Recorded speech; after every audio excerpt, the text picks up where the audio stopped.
এটি গাজা শহরের পশ্চিমের একটি শরণার্থী শিবির। মোহাম্মদ জায়েদ নিজের তাঁবুর পাশে একটি কুয়ো থেকে পানি তুলছেন।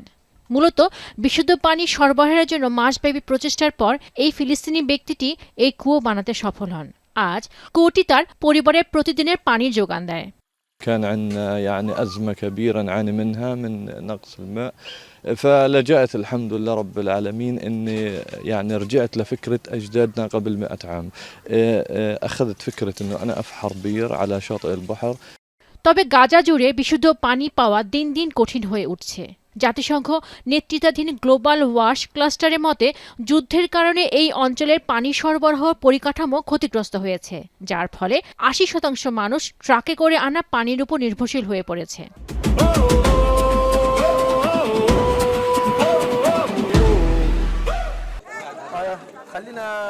ইউনিসেফ বলছে গাজায় ১১ লাখ শিশুর জন্য নিরাপদ পানির যোগান দেওয়া একটি দৈনন্দিন চ্যালেঞ্জ হয়ে দাঁড়িয়েছে, কারণ এই অঞ্চলের বিশুদ্ধ পানি সরবরাহ ব্যবস্থা খুবই নাজুক হয়ে পড়েছে। দেখা গেছে পানি বিতরণের সময় হাতের কাছে পাওয়া যে কোনো পাত্র নিয়ে লাইনে দাঁড়িয়ে থাকে ফিলিস্তিনিরা। هذه غرب غير صالحة للشرب، يعني لا لنا لكبار السن ولا لأطفالنا، ونحن ليس قادرين بأن نشتري بديل، يعني لو في بديل حتى موجود في السوق احنا ما معنا فلوس إن نشتري।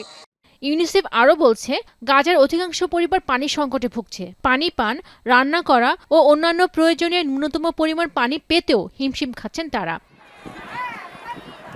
মূলত শরণার্থী শিবিরে থাকা লাখ লাখ বাস্তুচ্যুত ফিলিস্তিনিদের জন্য পানি সরবরাহ প্রধান চ্যালেঞ্জ হয়ে দাঁড়িয়েছে। অক্সফামের তথ্য মতে ৮২% গাজার বাসিন্দা বিশুদ্ধ পানির সুবিধা থেকে বঞ্চিত। তাই গাজার এই পানি সংকটকে তুলে ধরতে G7 সম্মেলনের কিছুটা দূরে একটি প্রতীকী বিক্ষোভের আয়োজন করেছে আন্তর্জাতিক এই সংস্থাটি।